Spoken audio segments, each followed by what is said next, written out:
네, 기도하시겠습니다. 사랑의 주님, 귀한 주일을 맞이하여 거룩한 예배를 드리고 장년교회학교로 모이게 하심에 감사를 드립니다. 구원사로 보는 성경 이야기로 주님의 크신 사랑에 한 걸음 더 가까워지는 은혜의 시간이 되게 하여 주시옵소서. 아멘. 이 시간 이 자리를 채운 성도들을 기억하여 주시고 오늘 배우는 인간을 지으신 창조주 하나님 말씀이 사람의 머리가 아닌 성령의 마음으로 감동되는 지혜를 더하여 주시옵소서. 아멘. 귀한 말씀 전하시는 목사님께 성령의 능력을 더하여 주실 것을 믿습니다. 이 시간을 인도하시고 주관하여 주시는 예수님의 이름으로 기도드립니다. 아멘. 네, 고맙습니다. 네, 감사합니다. 기도 순서. 네, 기도 순서. 네, 기다리셨을 것 같은데요. 기도 순서 말씀드리겠습니다. 뒤에 보시면 출석부가 있으시죠.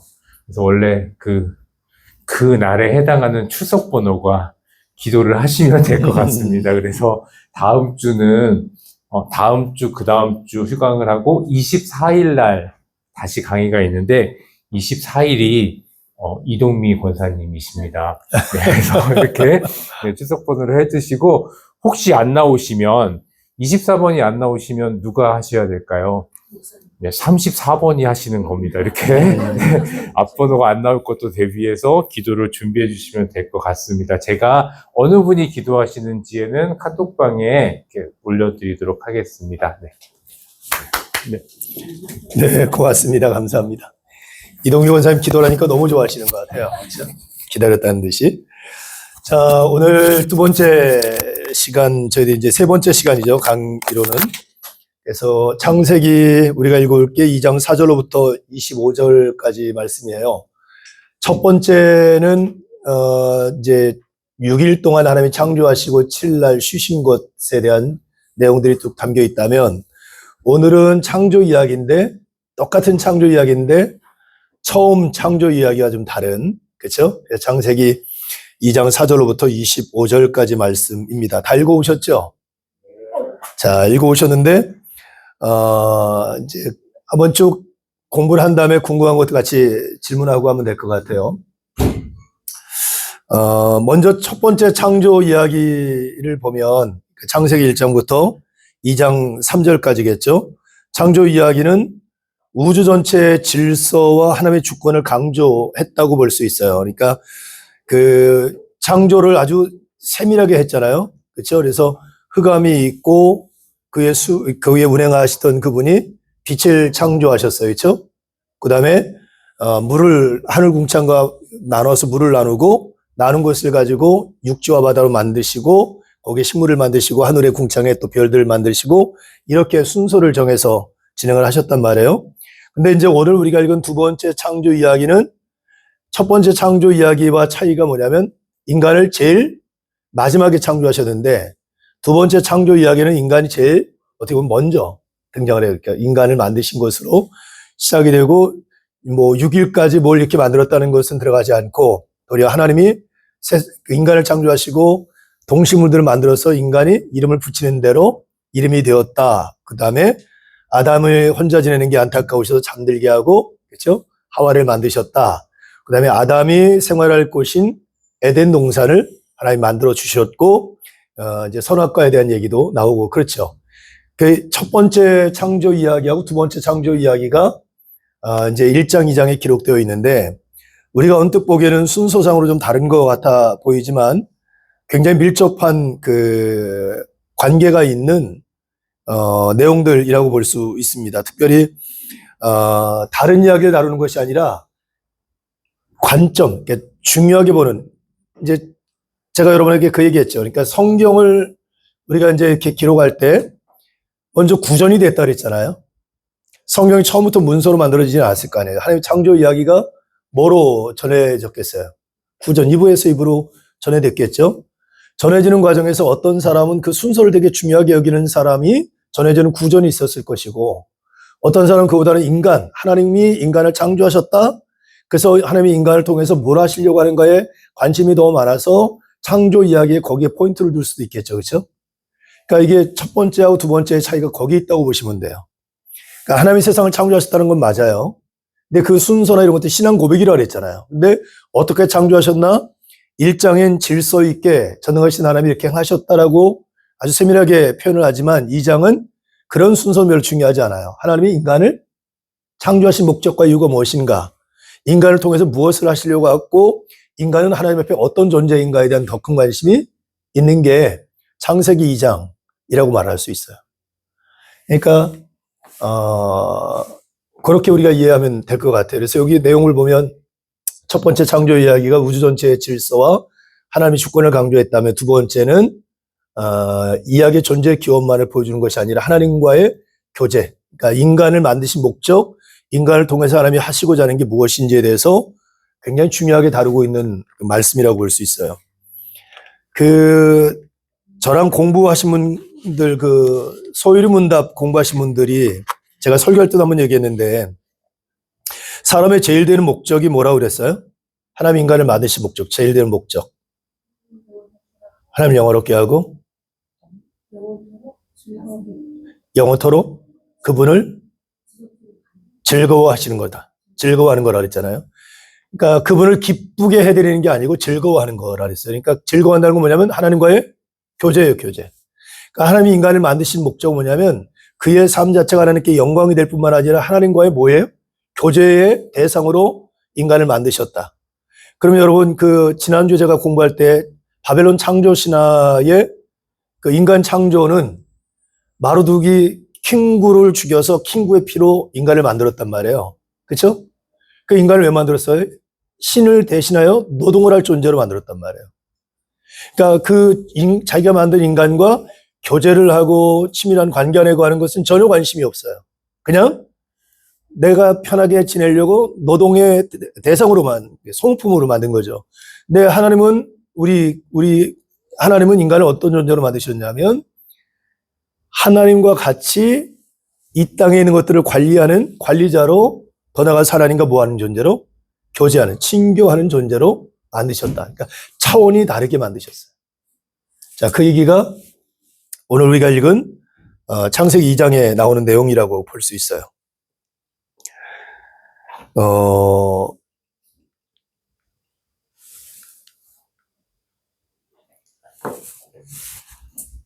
창세기 2장에 또 우리가 이제 주의 깊게 봐야 될 부분이 뭐냐면, 하나님께서 인간을 만드셨을 때, 흙으로 사람을 지으시고 그 코에 뭘 넣으셨다래요? 생기를 불어넣으셨다 그랬거든요.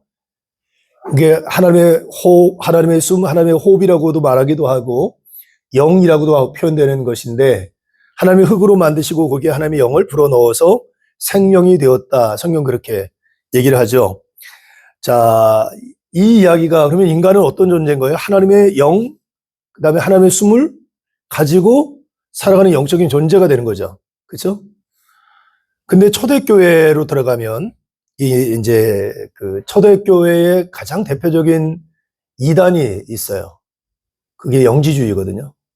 그 영지주의의 핵심이 뭐냐면 이원론적 사고예요. 육은 악하고 영은 선한 거예요. 그러니까 선하신 영적인 존재인 신이 인간의 몸을 입고 이 땅에 왔다는 것 자체가 말이 안 되는 거예요, 이게. 그래서 그들 나름대로 영지주의자들이 이걸 해석해서 내놓은 게 뭐냐면 가연설인 거예요. 그 거룩한 신이 어떻게 인간의 몸뚱아리 입고 이 땅에 오느냐? 말이 안 된다. 그래서 가짜로 현현했다. 헛개비, 홀로그램처럼 실제 육체가 아니라 가상적 존재로 이 땅에 오신 게 예수입니다.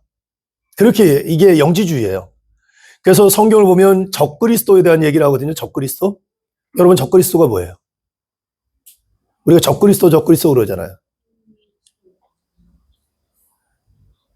소유리문답 공부하신 분들 다 기억날 텐데 적그리스도가 뭐예요? 적그리스도는 하나님에게 대적하는 존재들 얘기하잖아요. 근데 성경은 적그리스도를 뭐라 하냐면 그가 육체로 오신 것을 인정하지 않는 존재들이 적그리스도예요. 왜냐하면 여러분 근본적으로 보세요. 만약에 예수님이 인간의 몸을 입고 이 땅에 오셨다는 사실이 인정이 되지 않으면 예수님이 십자가에 못 박혀 죽으신 것이 그리고 죽은 자 가운데 다시 부활하신 것이 존재해야 안 해요. 다 가상이 되는 거잖아요. 기독교의 뿌리를 흔드는 거예요. 근데 그 뿌리를 흔든 게 뭐냐면 결국은 이원론적 사고예요. 인간은 악하고 육체는, 몸뚱아리는 악하고 영은 선한 것. 근데 인간의 몸뚱아리는 육체이기 때문에 악한 것. 그래서 나온 게 영지주의거든요. 근데 여러분, 우리 여기 이제 우리 창세기를 통해서 나오는 이야기 뭐냐. 인간은 그냥 흙으로 만드는 육체 몸뚱아리, 썩어질 것 이런 정도가 아니고 거기에 하나님의 영이 담겨져 있는 뭐예요? 영적인 존재. 그리고 그 창조하신 신과 친밀한 관계와 친교를 나누는 그런 존재로 얘기하는 거예요. 그러니까 이원론적 사고를 뛰어넘는 거. 당시에 꽉 잡고 있었던 신은 위대하고 인간은 별 볼 일 없고 인간은 신을 위해서만 존재하고 인간은 뭐 노동을 위해서 존재하고 이런 어떤 이분법적 사고를 뛰어넘는 인간을 하나님과 인간의 관계 안에서 정말 새로운 존재로 인간을 창조하셨다는 의미가 여기에 담겨져 있다고 볼 수 있어요. 그러니까 인간을 흙으로 지우고 하나님의 숨을 불어 넣으셨다는 이야기 자체가 나중에 신약으로 넘어가면 영지주의, 그때 당시에 헬라라고 하는 나라가 가지고 있는 이분법적 사고의 근본적인 것에 대한 답을 얘기를 해요. 그 틀은 인간이 만든 틀이고 하나님은 그 차원을 넘어서는 거예요. 그 이해가 되세요? 그러니까 이 창조 이야기가 창조 이야기로 끝나는 게 아니에요. 쭉 나중에 신약으로 넘어가면 그 이야기들까지 같이 갈 수 있어요. 자, 그 다음에 인간을 바라볼 때 인간은 어떤 존재인가? 인간은 하나님의 형상을 따라 지음받은 존재이고 하나님의 영이 우리 안에 있단 말이에요. 그랬을 때 인간은 어떤 존재인가를 봐야 돼요. 자, 인간은 흙입니까? 하나님의 영이, 그 인간을 얘기할 때 흙이 인간입니까? 그 안에 있는 영이 인간입니까? 영이 인간인 거예요. 그러면 인간의 가치를 따질 때 겉으로 보이는 예를 들면 흑인, 황인, 뭐 키가 크고 작고 이런 건 중요하지 않고 그 안에 누가 하나님의 영이 있기 때문에 어떤 존귀한 존재라고 하는 인식을 갖게 되는 거죠. 그 사람이 사회적으로 예를 들면 이때 당시 신분사회니까 예를 들면 왕족에 있고 귀족 계급에 있고 부유롭게 살고 한 사람은 하층민이 있어도 하나님 안에서는 다 그 존재들이 다 뭐예요? 하나님의 형상 따라 지음받고 하나님의 영이 거한 거룩한 존재이고 존귀한 존재임을 얘기하는 거예요. 그러니까 굉장히 차원이 높은 당시에 이런 어떤 신분사회나 많은 사람들에 대한 차별하는 것을 뛰어넘는 인간 자체의 존엄함과 그 의미에 대해서 설명하고 있는 게 창조 이야기, 특별히 인간 창조 이야기라고 말할 수 있습니다.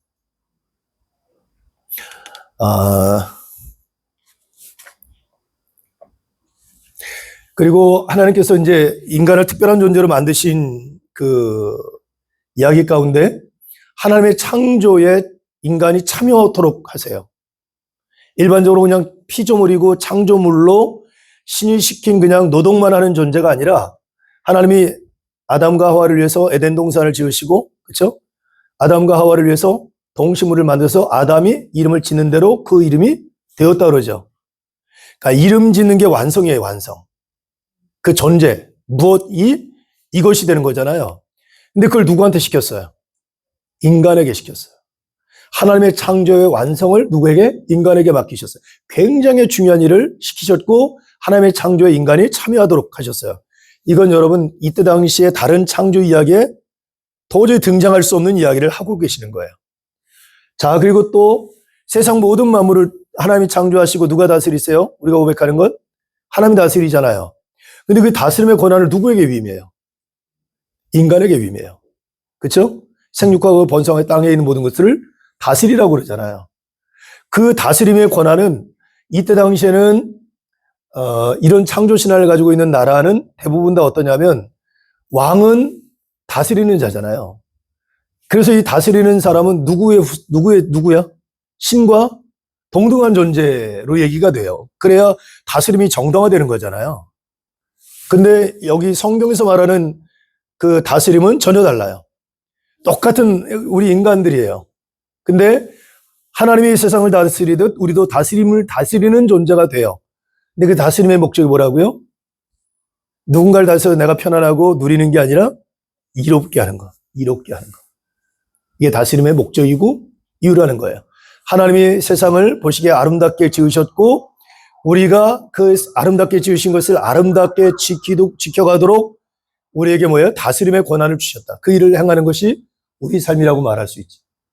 그러니까 창세기 이야기를 보면 그 인간을 그냥 피조물, 그리고 신의 어떤 도구, 그냥 신이 좀 편안하게 지내기 위해서 노동의 어떤 그냥 그 로봇 같은 존재로 만들어 놓은 것이 아니라 창조의 사역에 같이 참여하고 세상을 다스리는 것에 위임을 받아서 그 권한을 가지고 세상을 다스리는 그런 존재로 인간을 만드셨다. 인간은 그런 존재라는 거예요. 자, 그러면 우리가 이 관점을 가지고 서로를 보면 어떤 마음이 생길까? 지난주도 제가 얘기했잖아요. 인간 삶에 차별이 있을 수 있나요? 없나요? 없지요. 왜냐하면 여러분 겉의 외모가 여러분 아니라 그 안에 있는 하나님의 영이 우리 인간이라고 말하면, 이게 본질이라고 말하면 우리는 다 하나님의 형상을 따라 지음받은 보배롭고 존귀한 존재인 거예요. 장애가 있건 없건 부자건 가난하건 아니면 저 아프리카에서 오신 분이건 동남아에서 오신 분이건 중요하지 않고 다 존귀한 존재. 그래서 우리는 서로를 대할 때 누구 대하듯 주님을 대하듯 대할 수 있어야 돼요. 남성과 여성도 차별은 있을 수 없고요. 그러니까 요즘에 젠더 문제가 되게 심각하잖아요. 그렇죠? 근데 이 차원을 넘어서는 거예요. 인간 본질 자체가 존귀한 거예요. 존귀한. 이 창세기 이야기가 이 얘기를 하는 거예요. 근데 여러분 이 이야기가 왜 대단하냐면 지금 우리 시대에는 이렇게 이해를 하지만 이 창세기가 구전되고 읽혀지고 쓰여지고 고백되는 그 당시는 어떤 시대예요? 아까 얘기했잖아요. 마루두기, 바벨론이라고 하는 나라의 창조신인 마루두기 세상을 다스리고 세상을 창조했다고 하는 그 세계관이 가득한 세상이란 말이에요. 그런 세상에서 또 조그만 이스라엘 나라가 있는 그들을 창조했다는 야훼에 대한 이야기는 아주 뭐예요? 미세한 거죠, 미세한 거. 별 볼 일 없는 얘기인 거예요. 근데 결국은 우리가 이제 예언서 쪽으로 넘어가면 그런 하나님이 진정한 자신이 세상의 모든 것을 다스리시고 통치하시는 신이심을 드러내는 게 예언서를 통해서 얘기하잖아요. 바벨론 포로기를 예언하고 페르시아에서 나라가 망하고 다시 돌아오는 것부터 역사를 모든 것을 누가 마루두기 하는 게 아니라 누가 하나님이 하신다는 것을 보여주고 있는 거죠. 그러면 그 관점에서 인간을 어떻게 보는가? 인간을 보는 관점들이 다른 거예요. 달라져야 되고요. 우리가 하나님이 있는 사람들이라면 우리가 이 창조가 하나님이 세상을 창조하셨다고 믿으면 여러분 사람을 무시하면 안 돼요. 차별해서도 안 되고요. 사람 자체가 다 존귀한 거예요. 그리고 저와 여러분이 다 완벽하지 않기 때문에 뭐가 필요해요? 은혜가 필요한 존재라고 하는 인식이 우리에게 있어야 되겠죠. 자, 그 다음에 한번 넘어가 볼까요? 에밀 브루너라고 하는 그 학자가 있거든요. 이분이 메인인 리볼트라고 하는 그 책에서 인간을 네 가지로 이렇게 분류를 해요. 첫째는 아리스토텔레스가 규정한 인간은 정치적 동물이다.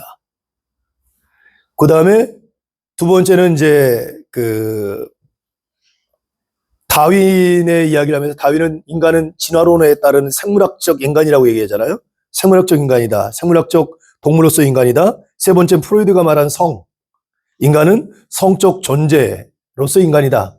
마지막 네 번째가 니체가 얘기한 초인으로서 인간이다. 이렇게 네 가지를 얘기해요. 그러니까 인간에게 이게 네 가지 속성이 다 담겨져 있다. 그러면서 에밀 브루너는 뭐라고 말하냐면 이 네 가지 속성이 다 담겨져 있지만 기독교의 인간론은 이 한계를 넘어선다라고 본 거예요. 그러니까 예를 들면 프로이드라고 하는 정신분석 학자는 성적인 문제로 인간을 보잖아요. 성적 존재로 보잖아요. 한 부분을 보는 거예요. 그 다음에 다윈은 인간은 식물학적으로 동물학적으로 이렇게 진화에 따른 존재라고 얘기를 하는 거잖아요. 그런 얘기를 하는데 에밀 브루너는 뭐냐면 인간에게 그런 모습이 분명히 있다. 그러나 인간은 그 차원을 넘어서는 존재라고 얘기하는 거예요. 그게 창조 이야기라는 거. 하나님이 인간을 창조하신 이야기 안에 담겨져 있는 내용이라고 말할 수 있다는 거죠.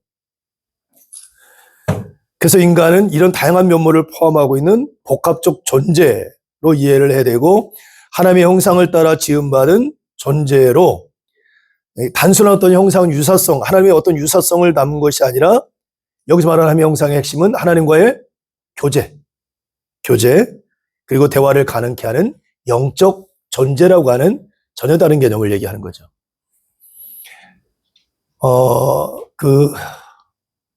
WTO인가요? 세계보건기구에서 건강에 대한 정의가 있었잖아요. 건강이라는 게 있거든요. 건강은 사람이 육체적, 정신적, 사회적, 또 뭐죠? 4가지였는데. 정신적, 육체적, 사회적,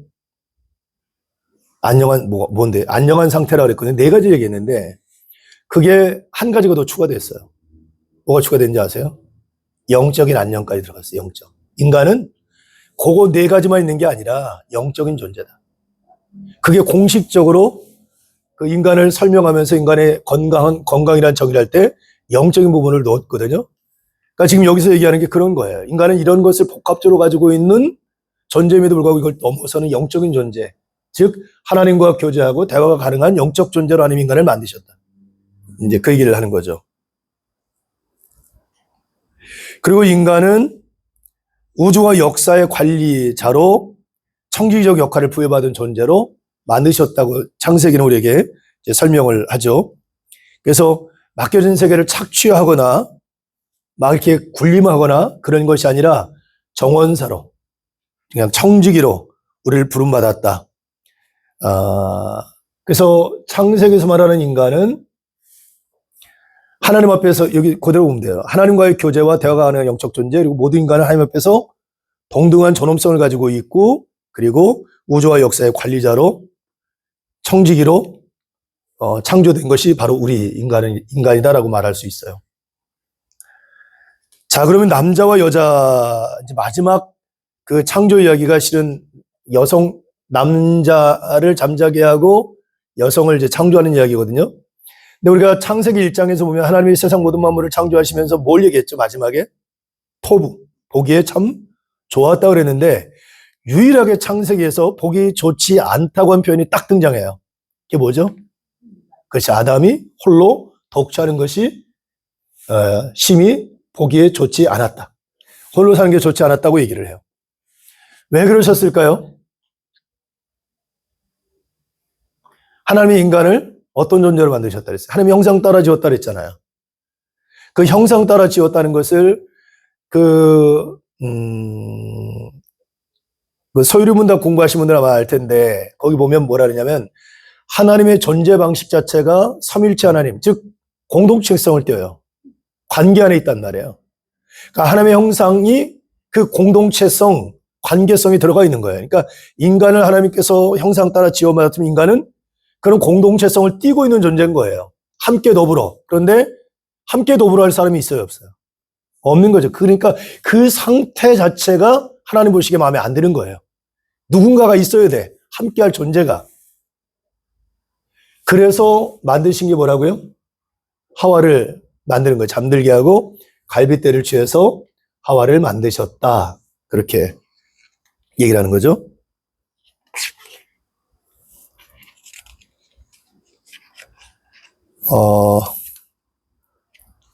여기서 배필이라고 하는 말이 돕는 배필로 인간을 만드셨다. 제가 지난번에 설교하면서 얘기하면서 그 얘기했죠. 아담을 만드신 이유는 에덴 동산에 경작할 사람이 없어서, 즉 그가 하는 노동행위를 통해서 누군가를 이롭게 하는 그런 존재가 필요해서 아담을 만드셨다 그랬는데 하와를 만든 이유는 뭐라고요? 돕는 배필. 그러니까 인간은 남성이든 여성이든 어떤 존재라는 거예요? 근본적으로 자기가 하는 노동행위를 통해서 누군가를 이롭게 하는 존재로 만드셨다는 거예요. 하나님을 이롭게 하고 그 다음에 자연을 이롭게 하고 옆에 있는 사람들 이롭게 하는 존재로 만드셨다. 이게 하나님께서 인간을 만드신 목적이고 또 여성을 만드신 목적이기도 해요. 그런데 이 이야기 안에 하나님께서 그 하와를 만드실 때에 어,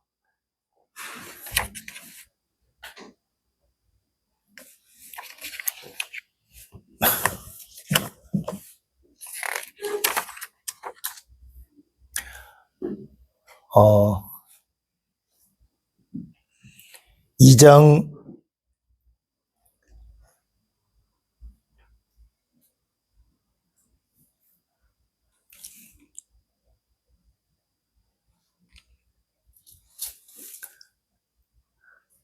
2장 18절 한번 보세요. 2장 18절. 2장 18절. 자, 같이 한번 읽어볼까요? 시작. 여호와의 말씀이세요. 나는 그에게 사는 것을 돕지 아니하니 내가 그를 위하여 돕는 그들이니까 하시라. 아멘. 자, 그래서 돕다라고 하는 말은 뒷받침하다, 함께 일하다, 격려하다 이런 뜻이고요. 배필이라고 하는 말은 뭐가 되냐면 구원자라는 의미도 담겨져 있어요. 그러니까 돕는 배필이라고 하는 것은 그 상대방을 뒷받침하고 도와주고 함께 일하고 격려하면서 그를 구원의 길로 이끌어가는 존재, 그게 누구라고요?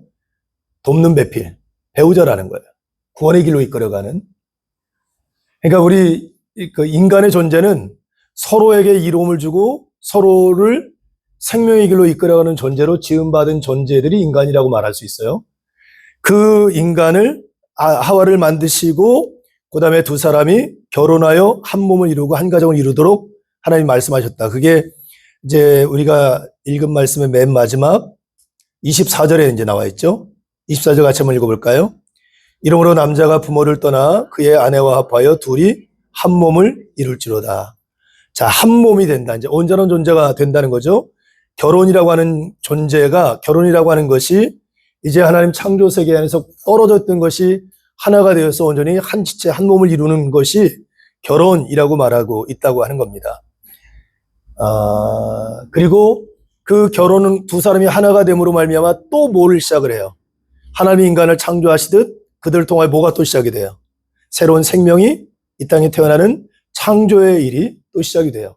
그러니까 하나님은 인간에게 그들이 하는 이로운 일들을 통해서 계속 하나님의 창조 사역에 참여하게 하고 동참하게 하고 그 일을 진행하도록 하셨다.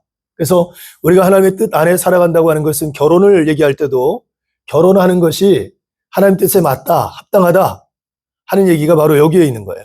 하나님이 홀로 독자는 것이 원치 않으셔요. 왜냐하면 인간 자체는 공동체로 함께 더불어 살아도록 만든 존재이기 때문에.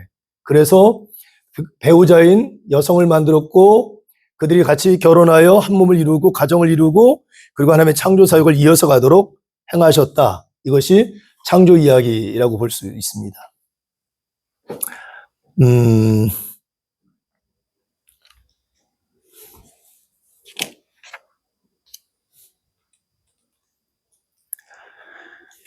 네, 오늘은 이 정도네요. 제가 조금 정리를 제대로 잘 못해서 왔다 갔다 하긴 했는데 1장과 2장은 창조 이야기를 다루고 있고요. 1장은 우리가 알고 있는 것처럼 6일 동안 창조하시고 7일째 쉬는 날로 체계 있게 시스템 있게 하나님의 세상을 창조하셨다는 설명을 해요. 근데 2장에서는 이런 창조의 순서가 없어요. 하나님이 인간을 창조하신 것, 아담을 만드시고, 그렇죠? 아담을 위하여 모든 것을 만들고 아담에게 이름을 짓게 하고 아담이 혼자 지내는 것이 안타까우셔서 잠들게 한 다음에 갈빗대를 취해서 하와를 만드신 일로, 그렇죠? 그 일을 만드시고 하나님께서 그 창조의 일을 마치셨다는 얘기를 쭉 해요. 전혀 다른 얘기가 아니라 아까 했듯이 관점의 차이, 어디에 포인트를 두었는가에 대한 차이라고 볼 수 있는데 2장의 창조 이야기는 인간, 하나님 인간을 왜 만드셨나? 만드신 목적이 무엇인가? 인간다운 삶이 무엇인가에 대한 답을 여기 이야기를 통해서 보여주고 있다. 그러니까 인간이 잘 살 수 있는 방법이 뭐예요? 인간답게 살아가는 삶이라는 게 결국 뭐예요, 그러면? 인문학의 핵심이 뭐예요? 인간은 누구인가? 그렇죠? 인간답게 잘 사는 삶이라는 게 뭔가? 이 답을 찾아가는 거잖아요. 그러면 여러분 창세기에서 말하는 인간다운 삶, 인간답게 잘 살아가는 삶의 모습은 어떤 거라고 말할 수 있어요? 그냥 이 상태로 우리가 보면 창세기 2장을 통해서 보면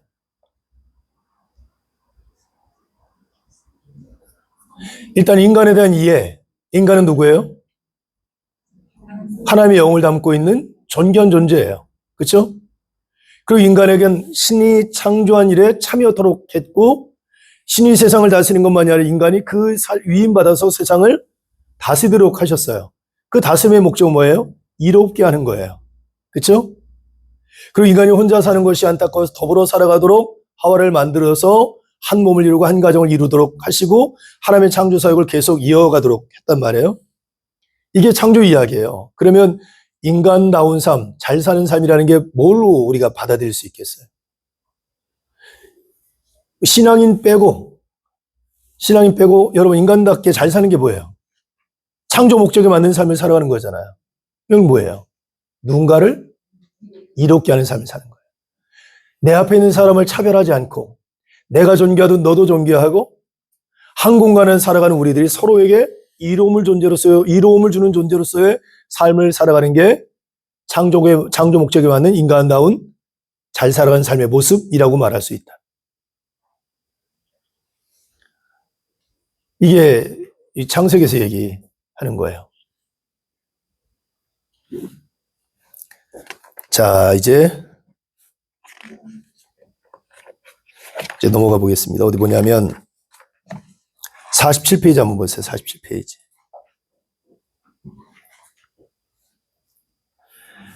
자, 인간만이 하나님의 형상으로 창조되었습니다. 인간만이 하나님의 음성을 듣고 응답할 수 있는 영적 존재입니다. 그리고 하나님의 창조 세계를 아름답게 가꿔야 하는 청지기로 살게 되었습니다. 하나님께서 나와 당신을 하나님의 형상으로 창조하셨다는 것은 어떤 교훈을 줍니까? 그랬거든요. 여러분 자신을 하나님의 형상으로 창조하셨다. 이게 어떤 의미일까? 어떤 교훈을 주는 걸까? 여기에 대해서 여러분 어떤 느낌이 있어요? 어떤 생각이 있으세요? 내가 하나님의 형상 따라 지음받은 존재. 그리고 내 앞에 있는 사람도 하나님의 형상 따라 지음받은 존재.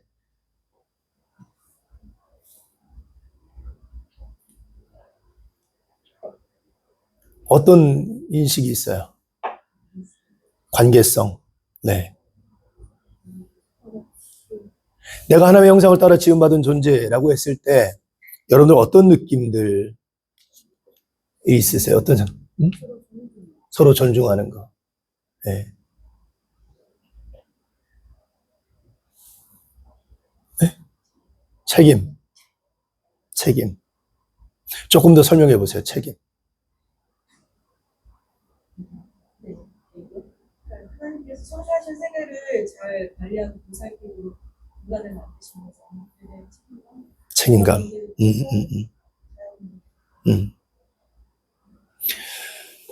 자, 우리 시대로 한번 적용을 해봐요. 예전에 제가 우리 아파트 앞에 기억연이라고 하는 카페가 있었어요. 지금 없어졌거든요.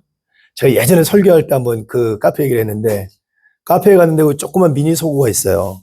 근데 책이 제가 읽어볼까 하고 봤는데, 나를 찾아 떠나는 여행.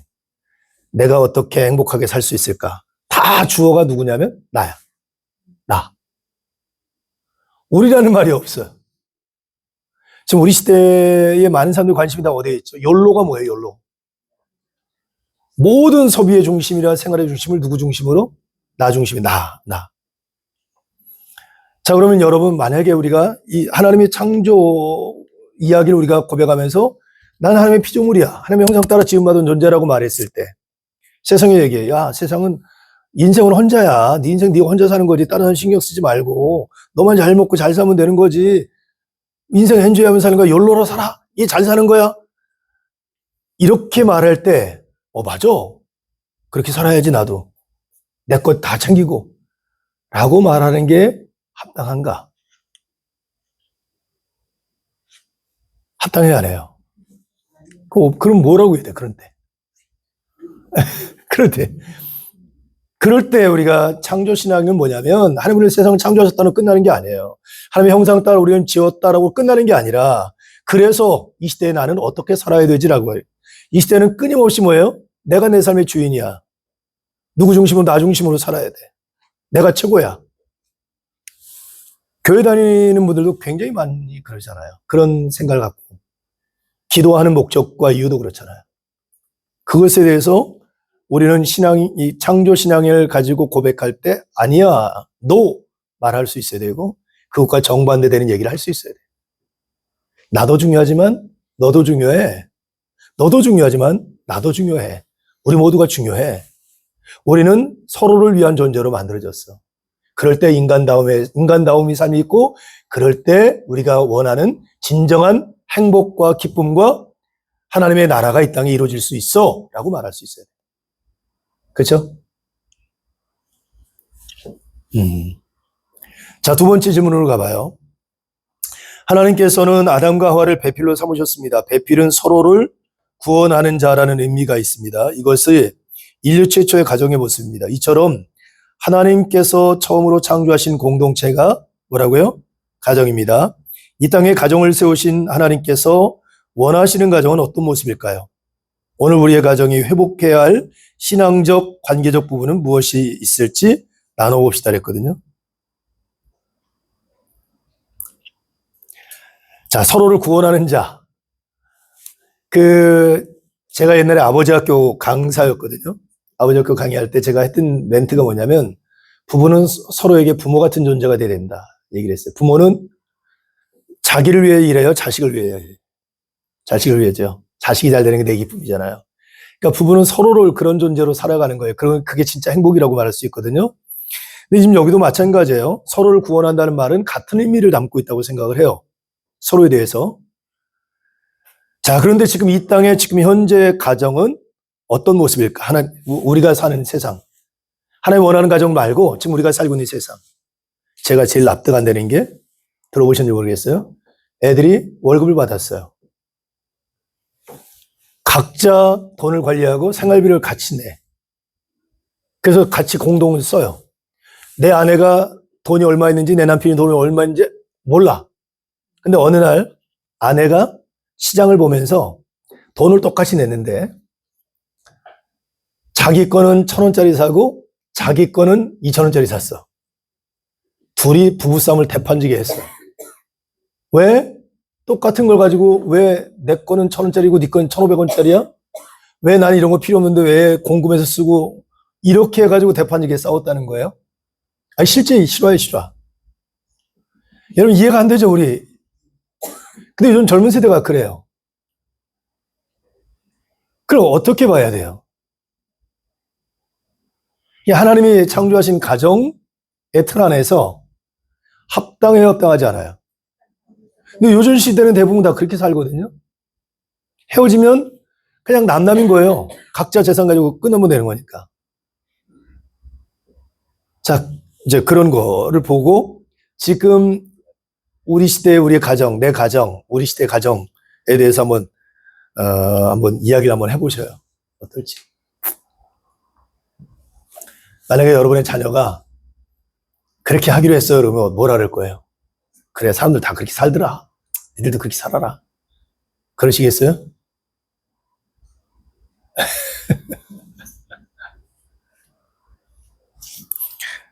자, 먼저 한번 얘기해 볼까요? 하나님께서 원하시는 가정의 모습은 어떤 것일까?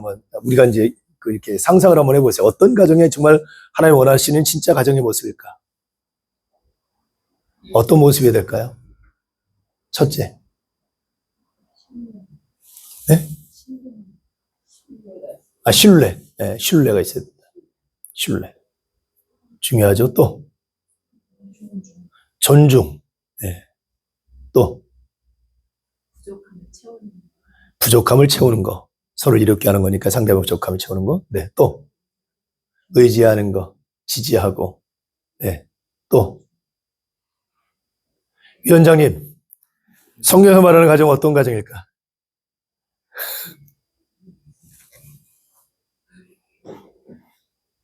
하나님께 받은 사랑을 나눌 수 있는, 하나님께 받은 사랑을 나눌 수 있는 공동체, 가정, 좋습니다.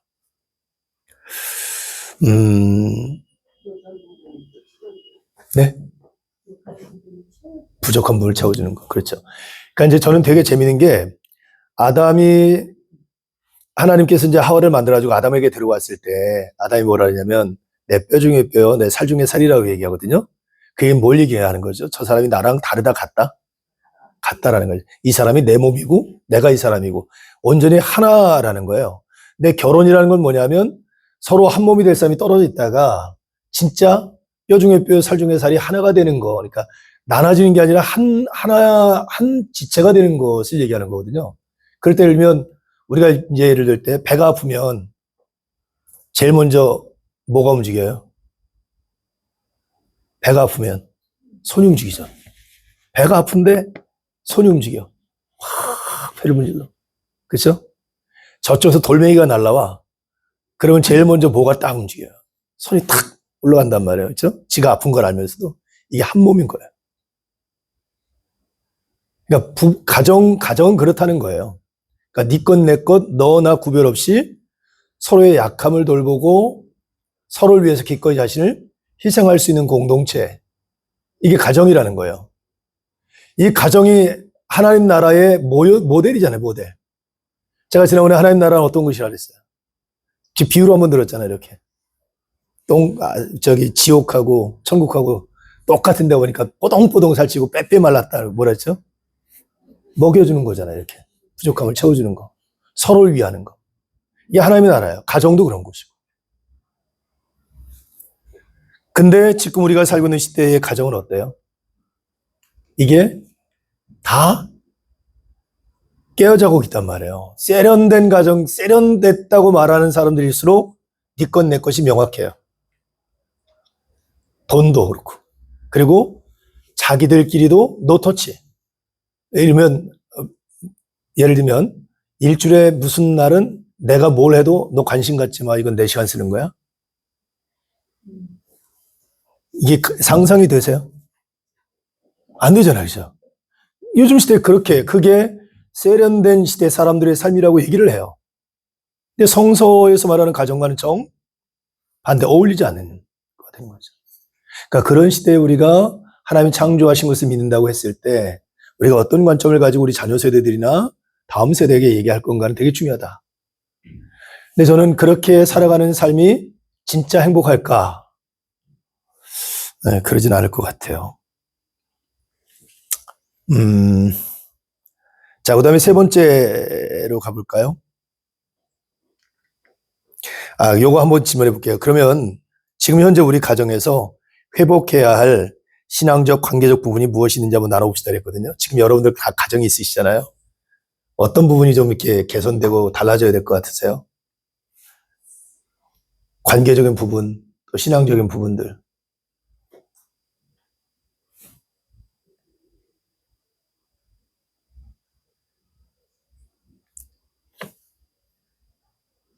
네, 그냥 넘어갈까요? 제가 소실적에 친구들이 이제 결혼하잖아요. 그럼 이제 친구들끼리 이제 뭐 이렇게 만나서 얘기할 때, 야, 초장에 잡아야 돼. 잡히면 야, 평생 잡혀서 한다. 야, 그러면서 뭐 이제 뭐 방법도 얘기하고 막 이럴 때가 있었어요. 진짜 소실적에. 진짜 무식했어요. 저도 전도사인데 말도 안 되는 얘기를 친구들끼리 하고 있었던 거예요. 아니, 세상에 결혼하는데 아내를 내 여종을 삼으려고 결혼하는 것도 아니고, 그렇잖아요? 사랑하는 사람을 이제 대상으로 삼은 건데, 주도권을 잡아서 뭐 내 마음대로 막 휘두르려고 결혼하는 것도 아니잖아요. 근데 그런 코치를 하는 경우 되게 많아. 근데 우리 기독교인들은 뭐라고 하냐면, 야, 초장에 잡혀줘야 돼, 네가. 그게 맞아요, 틀려요? 그건 못하겠어요? 자존심? 네, 잡혀주셔야 돼. 그러니까 서로에게 그런 존재가 되는 게 지금 부부예요. 네. 세 번째로 가볼까요? 사람은 홀로가 아니라 함께 살아가야 합니다. 사람은 관계 속에서 자신을 발견하고 문제를 해결하며 기쁨을 누리면서 살아갑니다. 하나님께서는 관계 속에서 조화롭게 살아가는 우리의 모습을 보시기 좋았다고 인정하십니다. 하나님께서 맺어주신 관계를 더욱 풍성하고 아름답게 가꾸어 할 수 있는 방법은 무엇이 있을까요? 그랬거든요. 자, 사람은 관계 안에 살아가는 존재로 만드셨어요. 그렇죠? 홀로 있는 것이 보기에 좋지 않아요. 자, 그걸 전제하고 지금 하나님이 맺어주신 관계들이 있어요. 그렇죠? 부부의 관계도 있을 수도 있고 가족의 관계도 있을 수도 있고 교회 공동체 안에 사람들과의 관계도 있을 수도 있고 여러 가지가 있는데 이 관계를 더 풍성하고 아름답게 가꾸어 수 있는 방법이 뭐라고 생각하세요? 어떤 게 관계를 더 풍성하게 만들어갈 수 있을까? 배려. 그렇죠. 어떤 게 또 있을까요? 배려.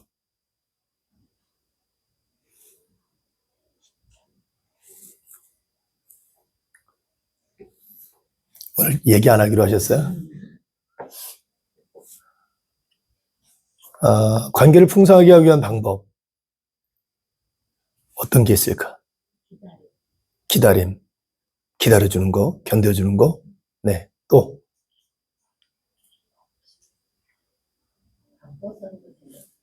대신 인지상정.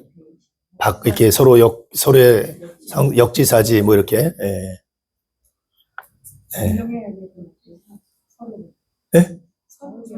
존중해주는 거, 존경하는 거. 예. 또. 한번 얘기 나는 대로 한번 해보세요.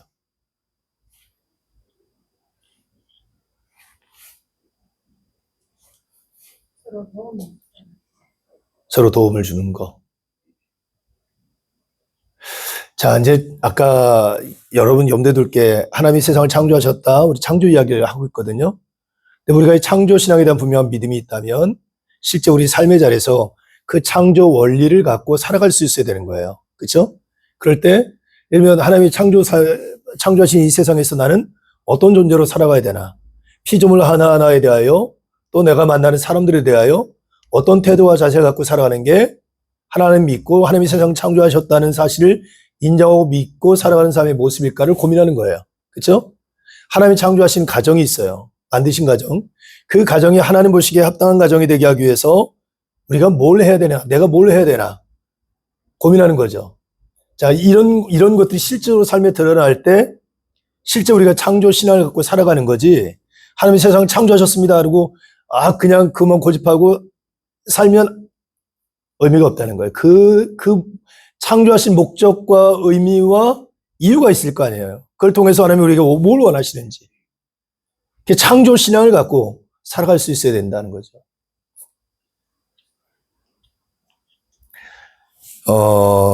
그러면서 우리 개신교가 반성할 건 되게 많습니다. 여러분 그 얘기 들었죠? 절이 생기고 성당이 생기면 없던 숲이 생기는데 교회가 생기면 있던 숲이 없어진다. 들어보셨어요? 제가 한 말이에요. 왜냐하면 우린 너무나도 이렇게 그래가지고 막 그렇게 해요. 풀꽃 하나, 들풀 하나, 생명 하나 귀하게 여기는 마음들을 우리가 가질 수 있어야죠. 그렇죠? 사람에 대하여는요. 사람에 대해서는 차별함이 있어야 돼요? 없어야 돼요. 근데 어제 제가 이제 아내랑 이런저런 얘기하면서 그 얘기를 했어요. 이제 목욕탕에 가면 이제 피부색이 다른 분들이 갖고 오시잖아요. 근데 그게 되게 그러니까 낯선 것에 대한 불편함? 제 아내가 약간 불편해. 그런 얘기를 하더라고요. 그래서 그게 잘못된 마음인가? 내 마음이 막 그런 얘기를 해요. 제가 그랬어요. 여보, 그거는 잘못된 마음이라기보다는 낯선 것에 대한 불편함이 좀 있는 거지. 익숙하지 않으니까. 이제 그런 거거든요. 그러니까, 근데 낯선 것이 익숙하지 않은 것에 대한 불편함을 넘어서 차별하는 거. 그 낯선 것은 조금 지나면 다 풀리잖아요. 익숙해지면 자연스러워지는 것인데. 근데 우리가 일상의 삶의 자리에서 차별하는 언어들이나 표현들이나 상대방에 대하여 막 이렇게 정죄하는 언어들이 너무 많죠, 실은. 그런 것들. 그 다음에 우리가 이 땅의 삶을 살 때 관계를 풍성하게 한다고 했을 때 어떤 존재로서의 삶을 살아야 되나. 저는 상선약수라는 말 아시잖아요. 최고에서는 물과 같다는데 우리가 이제 세상을 살면서 야 나를 물러보지 마 뭐 이런 얘기를 하는데 물러보면 진짜 제대로 사는 거라니까요. 그렇죠?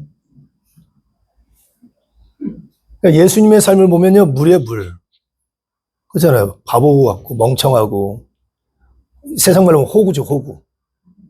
때려도 웃고 욕해도 용서하고 오리를 가자면 십리를 가지러 하려고 겉옷달라면 속옷까지 벗어주고 이 진짜 호구죠 호구. 미련하고 바보스럽죠. 근데 그렇게 살아가라고 그러시거든요. 쉬워요 어려워요? 어렵죠. 근데 그렇게 살아가는 것을 통해서 하나님의 나라를 이루어가는 거예요. 이롭게 하는 존재로서 삶을 살아가는 거예요. 근데 만약에 우리가 사는 세상이 다 그렇게 살아간다면 다 서로가 서로에 대해 호구가 됐어. 그럼 거기가 뭐가 돼? 천국이 되는 거예요. 그러니까 우리가 손해봤다, 억울하다, 속상하다라고 하는 게 아니라 내가 살아감으로 하나님의 나라를 조금 확장시켜가는 거예요. 그렇죠? 그래서 또 누군가가 또 같이 나랑 같이 호구의 자리에 서 있으면 또 그만큼 영역이 넓어지는 거고 만들어져 가는 거고. 그러니까 교회라고 하는 것은 바로 그런 사람들이 모여있는 공동체고 여기서 그것을 경험한 사람이 세상의 삶의 자리에 가서 그 삶을 살아내는 거예요. 받은 상처와 아픔과 실패감을 갖고 와서 위로를 얻고 힘을 얻고 다시 나가는 거예요.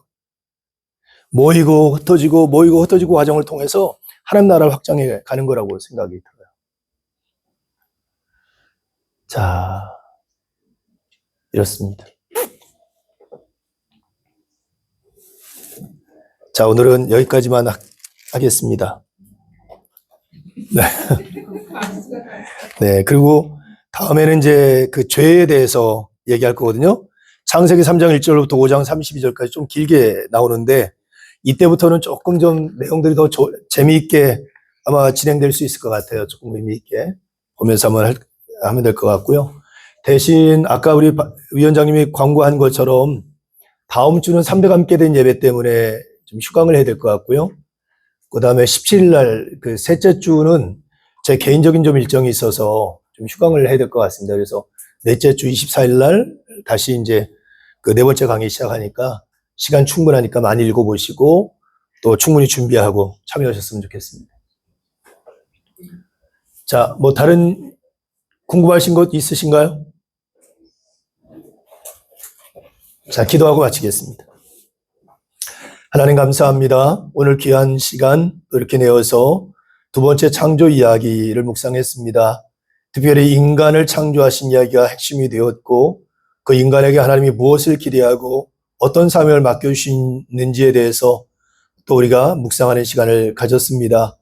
하나님의 형상을 따라 지음받았고 하나님의 숨결, 하나님의 영이 우리 안에 담겨져 있는 존귀한 존재임을, 그리고 영적인 존재임을, 그리고 하나님과 교제하며 또 하나님의 뜻을 이 땅에 이루어드리는 청지적 삶을 살아가는 것이 우리 인간의 본질의 모습이고 하나님께 영광을 올려드리는 삶의 모습인 것을 오늘 깨닫게 되었습니다.